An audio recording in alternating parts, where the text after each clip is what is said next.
Good evening, everyone, and welcome to Learning English While Sleeping.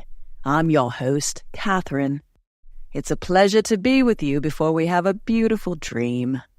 Today I have a special guest, career coach Sarah Smith, who will share advice on identifying your skills and passions to find a job you really enjoy. Welcome, Sarah. Thank you, Catherine. I'm happy to be here. Now, find a comfortable place and get ready to hear interesting stories. So, I won't keep you waiting too long. Let's get started.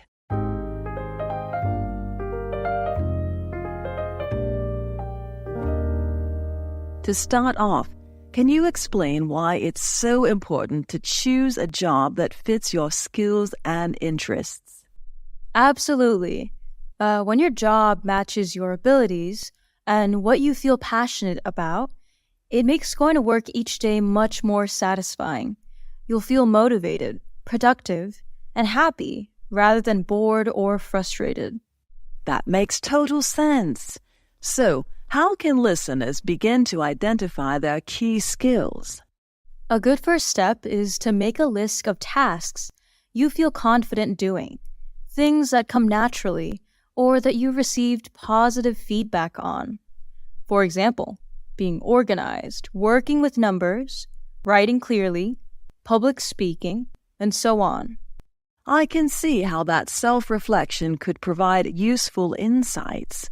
What about determining passions and interests? Think about activities you enjoy and could happily spend hours doing. It could be anything: caring for animals, building things, solving puzzles, teaching others. Passions are the areas you feel most excited and curious to learn more about. Those are great tips for getting in touch with innate abilities and interests. Once someone has identified those, how do they find job matches? Start researching roles and fields that fit your skills and passions well. Talk to people working in those areas. You can also take career assessment tests for more insights into personality traits and potential matches. This has been really helpful advice. Many of us want to know how to create a great resume that will make you stand out when applying for jobs. Sarah, as a career coach, I'm sure you have lots of great tips to share on this. What are the most important things for a resume? You'll want to make sure your resume is clear, concise, and highlights your most relevant skills and experience for the role you're seeking. The formatting should be clean and easy to scan quickly. That's a good overview. Can you walk us through the main sections a resume should include? Sure. Start with a brief personal summary spotlighting key strengths that position you as a strong candidate. Then, list out your work experience in reverse chronological order, describing responsibilities and achievements for each role. Quantify accomplishments when possible, like increase sales by 25%, as that data really grabs attention.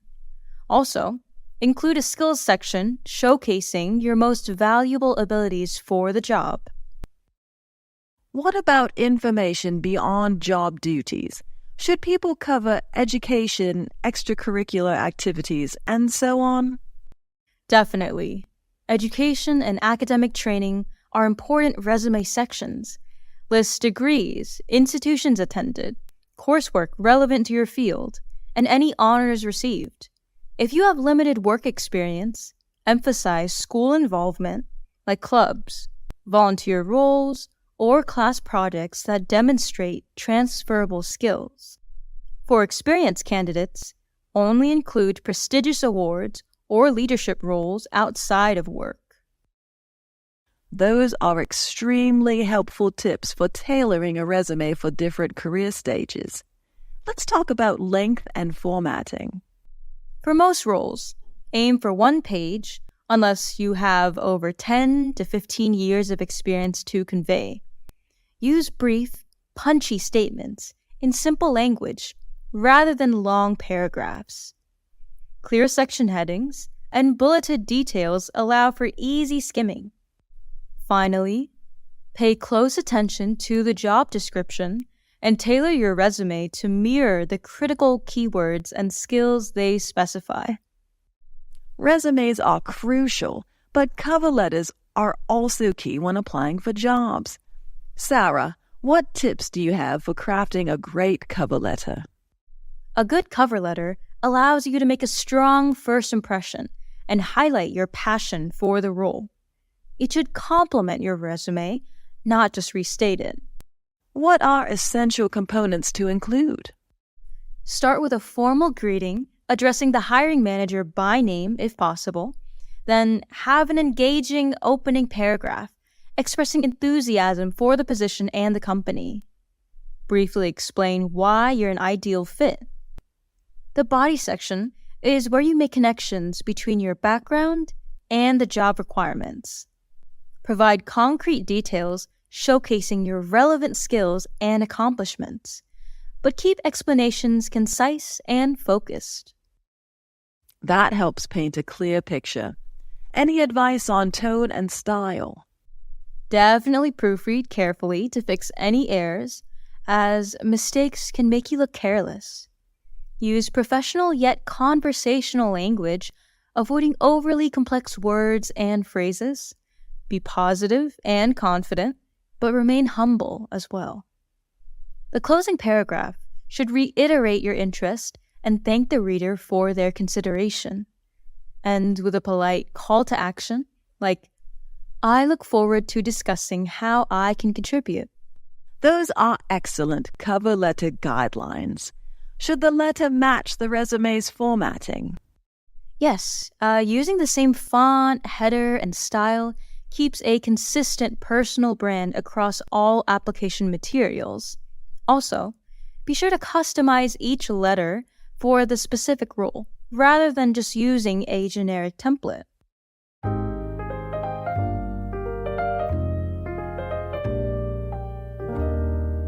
Before going to part 2 of the podcast, let me review some important vocabulary related to this topic.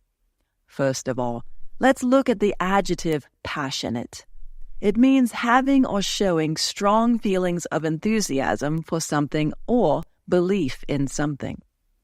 John has a passionate interest in classical music. How about the noun assessment? It's an opinion or a judgment about somebody or something that has been thought about very carefully. We conducted the initial assessments to define the scope of work. The third vocabulary word is trait. It's a noun meaning a particular quality in your personality. Awareness of class is a typical British trait. Let's see the word achievement. It is something that somebody has done successfully, especially using their own effort and skill. It was a remarkable achievement for such a young player. So now, let's think about the meaning of requirement. A requirement is something that you need or want. All products can be customized to suit your specific requirements. Next, it's the adjective professional. This word is connected with a job that needs special training or skill, especially one that needs a high level of education. Example, he may need professional help. What about the phrase call to action? It shows an order or a demand to do something in order to achieve an aim or deal with a problem. She ended her speech with a call to action. Then we have the noun application. It's a formal, often written, request for something, such as a job. We have received applications from more than 3,000 students. Finally, let's look at impression. This word means an idea, a feeling, or an opinion that you get about somebody or something, or that somebody or something gives you. She gives the impression of being very busy. Those are the vocabulary words you need to remember. Now, let's kick off with Did You Know before entering part 2. Did you know what important parts need to be included in a cover letter? Our cover letter should have 3 main parts. First, it needs an introduction that says the job you are applying for. Second, the body explains why you are a good fit with examples from your experience. Third, it ends with a call to action asking for an interview. Do you know what we should add in the resume if we don't have any experience? If you do not have much work experience, talk about activities at school like clubs, volunteer work, or class projects. These show skills that can help at a job. If you have worked a lot, only mention important awards or times you were a leader outside of work. Those are some common keywords featured in our Do You Know segment. That also sets the stage for part 2.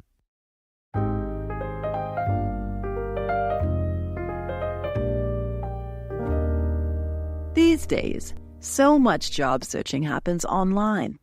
Sarah, can you share some tips for effectively using websites and social media to find good opportunities?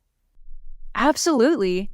The internet has made it so much easier to access a wider range of job postings and connect with companies and recruiters. Having an online presence is essential. What are some of the top job search sites people should be using? Major generalist boards like Indeed, Upwork, and CareerBuilder are great for finding listings across all fields. LinkedIn is another important platform. You can search for jobs, but also build your professional network.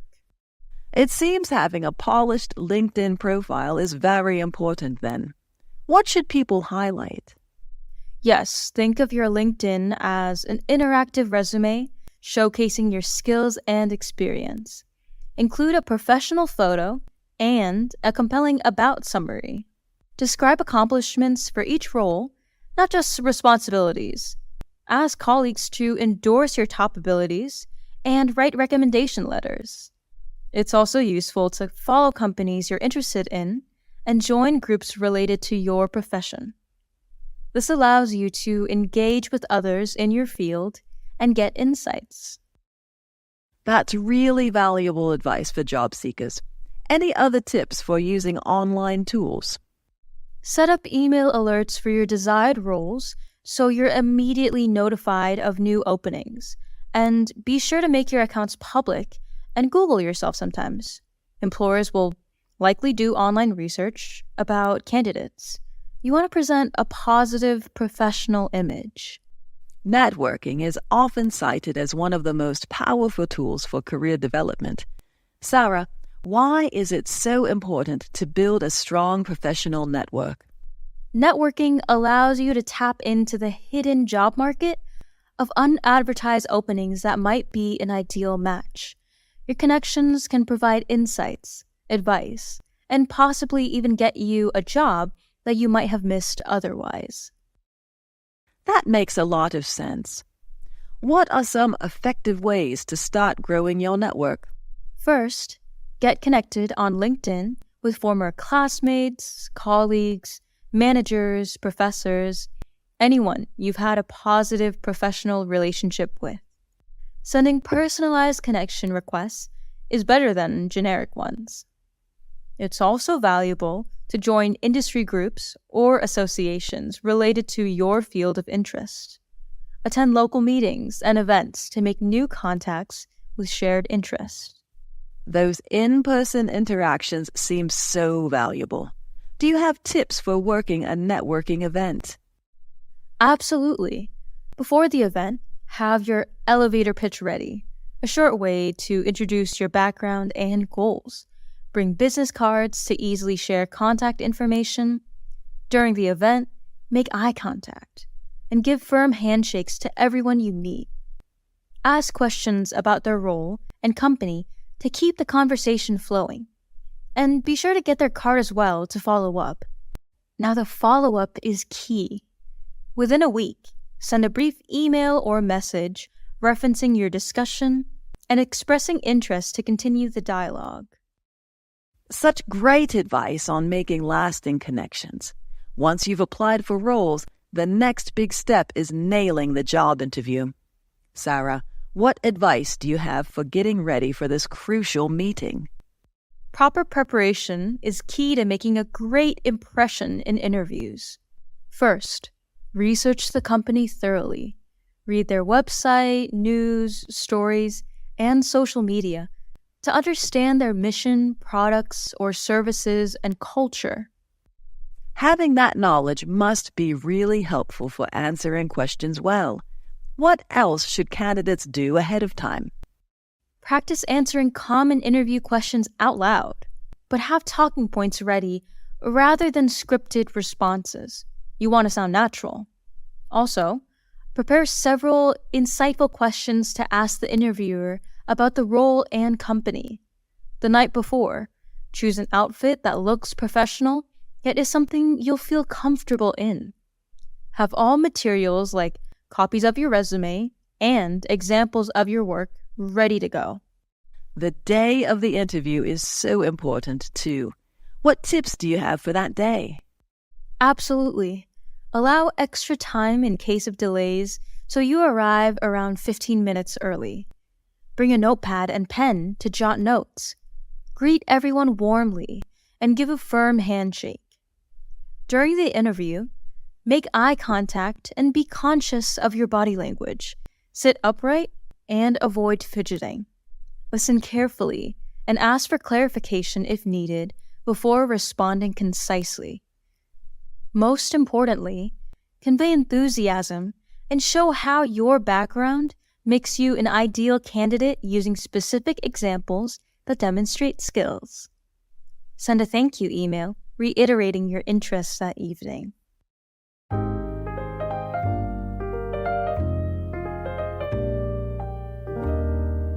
Here is the word platform. It means a place or chance for somebody to express their opinions or make progress in a particular area. She used the newspaper column as a platform for her feminist views. What about accomplishment? This word means an impressive thing that is done or achieved after a lot of work. It was one of the president's greatest accomplishments.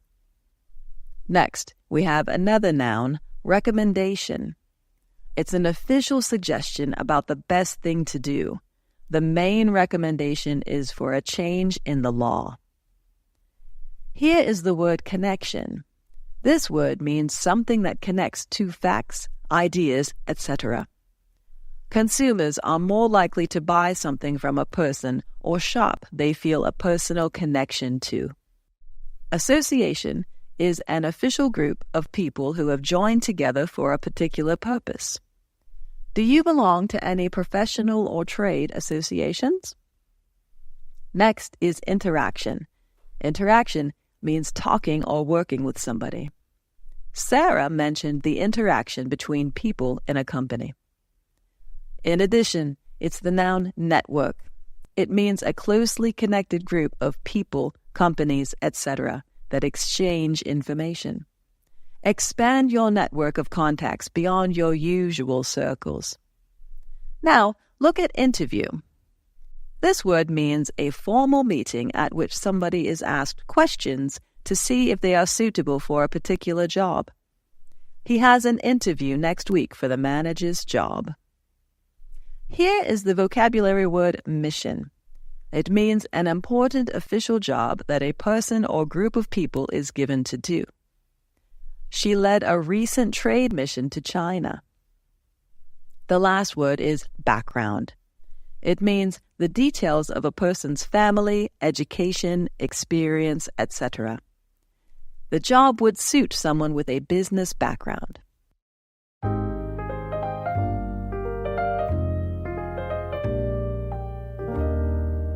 Well, in addition, I have some tips on how to maintain balance between work and personal life. In our busy careers, it's so important to prioritize self-care and personal time as well. Making space for rest, relationships, and activities you enjoy outside of work is essential for sustainable productivity and well-being. One key is to set clear boundaries between your professional and personal lives. When possible, Avoid checking emails or taking work calls outside of set working hours. Disconnect fully on evenings, weekends, and vacations. That's some information about the parts we went through previously. Okay, now let's enjoy the final part.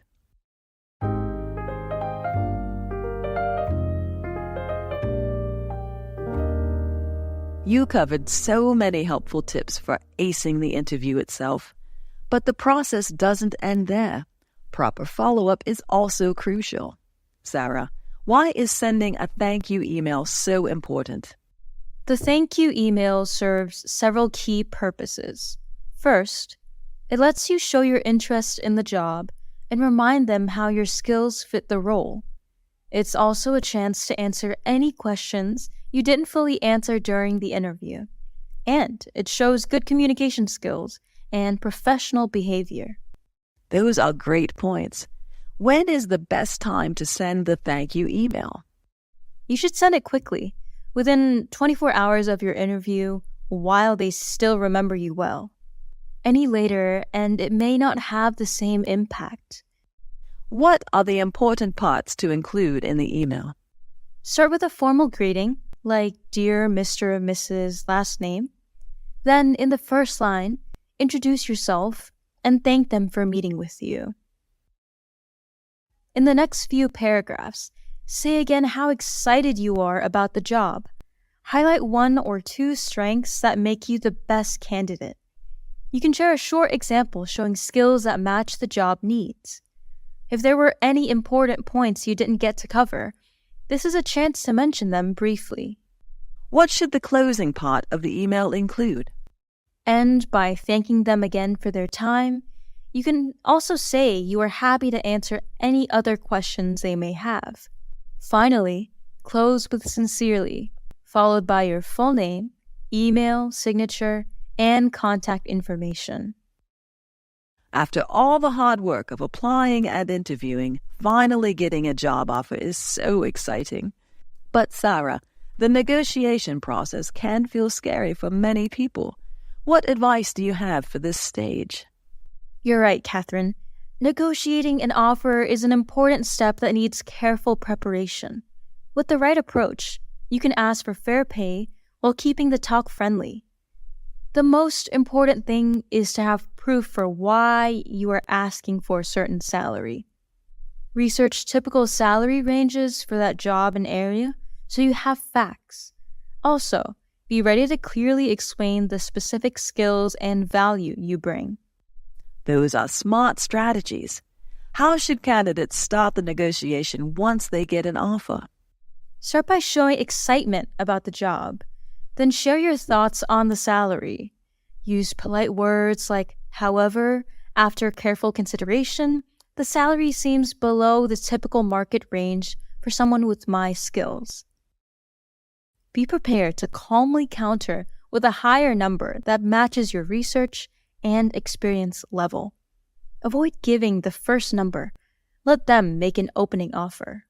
That's a tactful way to address the issue. What if the salary is in line with expectations, but the benefits need improving? In that case, focus your negotiation there. Maybe ask for a review in 6 months instead of yearly, or see if they can increase things like paid time off, professional development funds, or retirement contributions. The key is prioritizing which pieces are most important to you. You may need to get creative in finding compromises if the salary itself is fixed.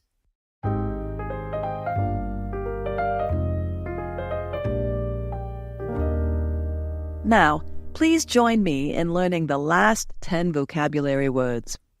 These are words that are a bit difficult to remember. Please try to understand them. Do you recognize the first word? It's qualification.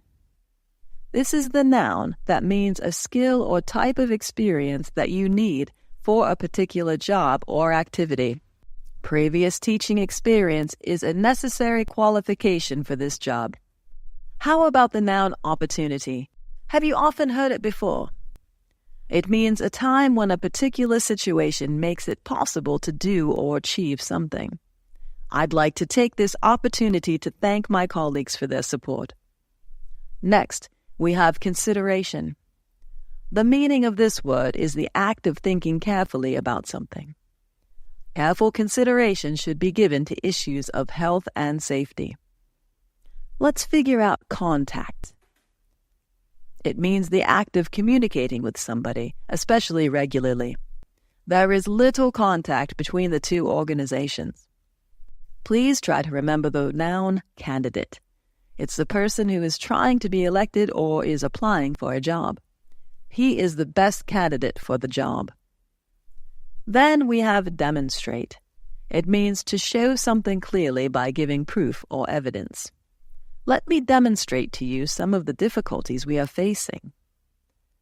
Now, take a look at appreciation. It means the feeling of being grateful for something. She never shows any appreciation for our efforts. Let's see the noun negotiation.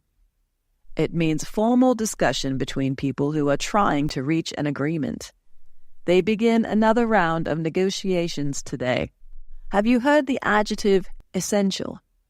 It means completely necessary, extremely important in a particular situation or for a particular activity.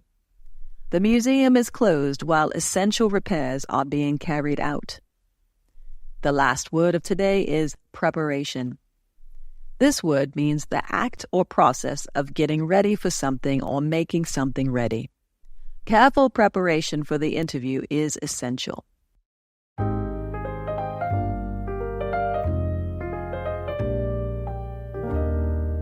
Here are some small tips for everyone who wants to get a new job. Hope it will be useful to you.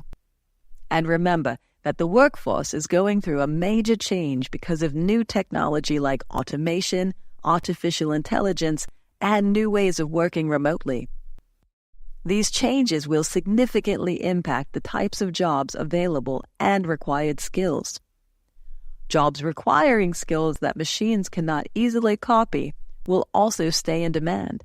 Things like critical thinking, creativity, problem-solving, emotional intelligence, and personalized services. There's also a growing focus on employee well-being, such as mental health support, work-life balance, and creating inclusive, human-centered cultures. Companies that prioritize this may have an advantage in attracting top talent. Those sound like positive changes that could improve the overall experience of work. Thank you so much for sharing your insights into these important future developments, Sarah. And hey guys, take care and keep exploring our world by listening to the next episodes on Podcast Sleep. Good night, sleep tight.